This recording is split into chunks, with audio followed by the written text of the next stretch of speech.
Hello hi friends. ಇವತ್ತು ನಾವು ಮಾಡ್ತಿರೋಂಥ ಕೆಲಸದ ಬಗ್ಗೆ ಮಾತಾಡೋಣ. ಇವತ್ತು ಒಂದು ಜಾಬ್ ಇದೆ. ಆ ಜಾಬ್ ಯಾವ್ದಪ್ಪ ಅಂದ್ರೆ ಇದಲ್ಲ, ಈಗ ನೋಡಿ ತೋರಿಸ್ತೀನಿ ನೋಡಿ. ನೆಕ್ಸ್ಟ್ ಈ ಜಾಬಿನ ಬಗ್ಗೆ ಮಾತಾಡೋಣ, ಓಕೆನಾ? ಈಗ ಈ ಜಾಬ್ ಏನಪ್ಪಾ ಅಂದ್ರೆ ಆಕ್ಚುಲಿ ಇದು ಸಿಂಗಲ್ ಪೀಸ್. ಟೋಟಲ್ ಇವು 10 ಪೀಸ್ ಬರ್ತವೆ. ಆಕ್ಚುಲಿ ನಾನು ಫಿಕ್ಸರ್ ಮಾಡ್ಕೊಂಡಿರೋದು ಇದಕ್ಕೆ 8 ಪೀಸಿಗೆ ಮಾಡ್ಕೊಂಡಿದ್ದೀನಿ. ಈಗ ಫಿಕ್ಸರ್ಗೆ ಇದು ಆಕ್ಚುಲಿ ಒಂದೇ ಪ್ರೋಗ್ರಾಮ್ ಅಷ್ಟೇ, ಜಸ್ಟ್ ರೇಡಿಯಸ್ ಓಡುತ್ತೆ. ಆ ಜಾಬ್ ಬಗ್ಗೆ ಯಾವ ಸೆಟ್ಟಿಂಗ್ ಇರುತ್ತೆ ಎಲ್ಲದನ್ನೂ ತಿಳ್ಕೊಳ್ಳೋಣ, ಓಕೆನಾ? ಇದು ಫಿಕ್ಸರ್. ಆಕ್ಚುಲಿ ಇದಕ್ಕೆ ಪಿಕ್ಚರ್ಗೆ ನಾವು ಒಂದು 8 ಪೀಸ್ ಹಾಕ್ಬೇಕಾಗುತ್ತೆ. ಆ 8 ಪೀಸ್ಗೆ ನಾವು ಆಲ್ರೆಡಿ ಆ ಪಿಕ್ಚರ್ ಎಲ್ಲ ಸೆಟ್ಟಿಂಗ್ ಮಾಡ್ಕೊಂಡೆಲ್ಲ ಆಗಿದೆ. ಈಗ ಅದಕ್ಕೆ ಪೀಸ್ ಹಾಕ್ಬೇಕು. ಬನ್ನಿ ನೋಡೋಣ ಅದು ಯಾವ ಥರ ಪೀಸ್ ಹಾಕೋದು ಅಂತೆಲ್ಲವ.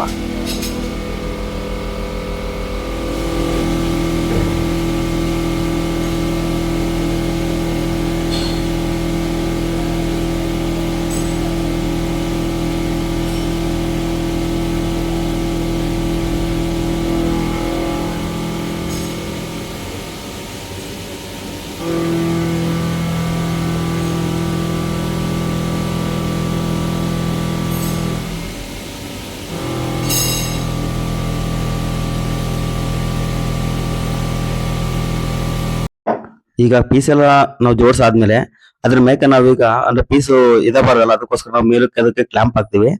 ಸೊ 2 ಸೈಡು ಕ್ಲಾಂಪ್ ಹಾಕ್ತಿವಿ ನಾವು. ಅದಕ್ಕೆ ಕ್ಲಾಂಪ್ ಹಾಕ್ಬಿಟ್ಟು ಟೈಟ್ ಮಾಡ್ತೀವಿ. ಈಗ ಟೈಟ್ ಮಾಡಾದ್ಮೇಲೆ ನೋಡಿ ಇದು ಏನಿದೆಯಲ್ಲ, ಇದು ಈಗ ಸ್ಕ್ರೂ ಆಗಿ ಟೈಟ್ ಮಾಡ್ತಿದ್ರೆ ನೋಡ್ರಿ ಅದನ್ನ. ಈ ತರ 4 ಸೈಡು ಟೈಟ್ ಮಾಡ್ತೀವಿ ನೋಡಿ. ಈಗ ಆಕ್ಚುಲಿ ಈಗ ಮುಂದೆ ಟೈಟ್ ಮಾಡ್ತಿದ್ದಾನೆ. ಈಗ ಅದೇ ತರನೇ ಈಗ ಹಿಂದೆ ಟೈಟ್ ಮಾಡ್ತಾನೆ ಈಗ. ಸೊ ಇದನ್ನ ಏನಪ್ಪಾ ಅಂದ್ರೆ ಟೋಟಲ್ ಸ್ಕ್ರೂ ಹಾಕ್ಬಿಟ್ಟು ನಾವು ಟೋಟಲ್ 6 ಸೈಡ್ ನಾವು ಕಟ್ ಆಫ್ ಮಾಡ್ತೀವಿ.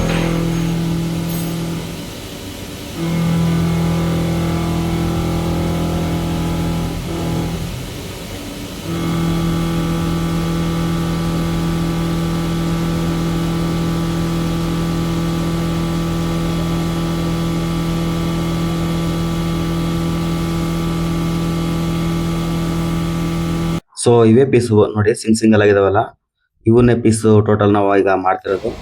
ಈ ಪೀಸು ಟೋಟಲ್ 1000 ಪೀಸ್ಗಳು ಬಂದಿದ್ದಾವೆ. ಸೊ ಇವನ್ನೆಲ್ಲ ನಾವು ಈಗ ಕಂಪ್ಲೀಟ್ ಮಾಡಬೇಕು.